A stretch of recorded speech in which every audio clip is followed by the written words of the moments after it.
Good evening, children. Merry, Merry Christmas. Tonight's reading will be The Night Before Christmas.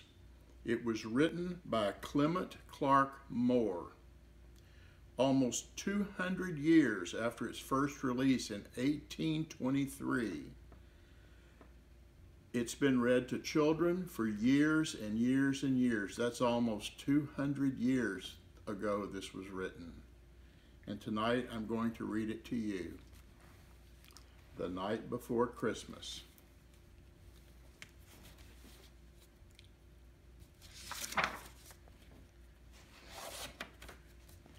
'Twas the night before Christmas, when all through the house not a creature was stirring, not even a mouse. The stockings were hung by the chimney with care, in hopes that St. Nicholas soon would be there. And you can see here the stockings are held there. There's the Christmas tree, and look, there's a dog sleeping right underneath there. That could be Duke or that could be Charlie. The children were nestled, all snug in their beds, with visions of sugar plums danced in their heads. And Mama in her kerchief, and I in my cap, had just settled down for a long winter's nap. When out on the lawn, there arose such a clatter, I sprang from my bed to see what was the matter. Away from the window I flew like a flash, tore open the shutters, and threw up the sash. The moon on the breast of the new fallen snow gave the luster of midday to the objects below. When what to my wondering eyes should appear but a miniature sleigh and 8 tiny reindeer, with a little old driver so lively and quick, I knew in a moment it must be St. Nick.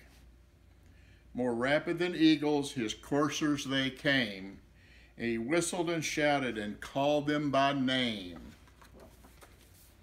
Now Dasher, now Dancer, now Prancin' and Vixen, on Comet, on Cupid, on Donder and Blitzen. And there are the reindeer right there.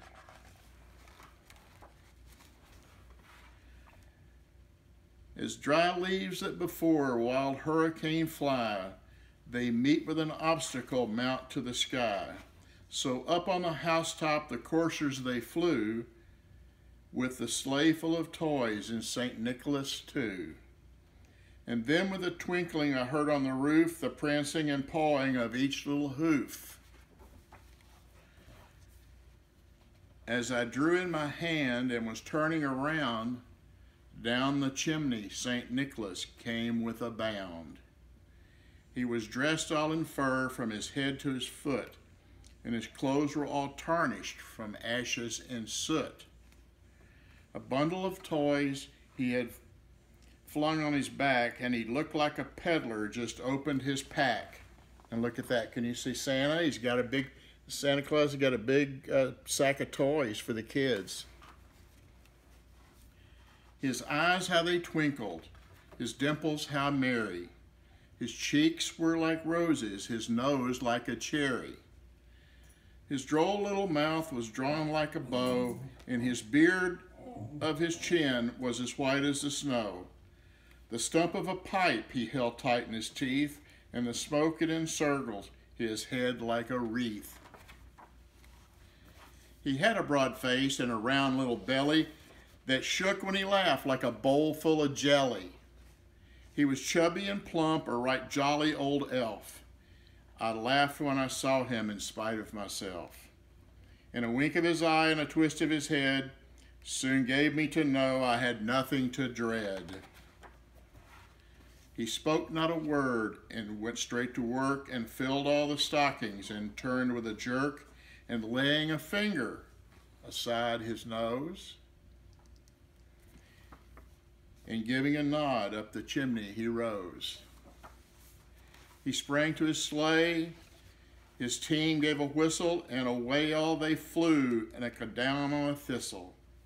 But I heard him exclaim, ere he drove out of sight, Merry Christmas to all, and to all a good night. And Santa went to the next house. Well, Merry Christmas, children. I hope you enjoyed this. And Pop and Mimi wish we were there with you right now, or you were here. And we love all of you, and we hope Santa Claus brings you a lot of stuff, and when you get up in the morning, your stockings will be full of toys. So bye-bye. Merry Christmas.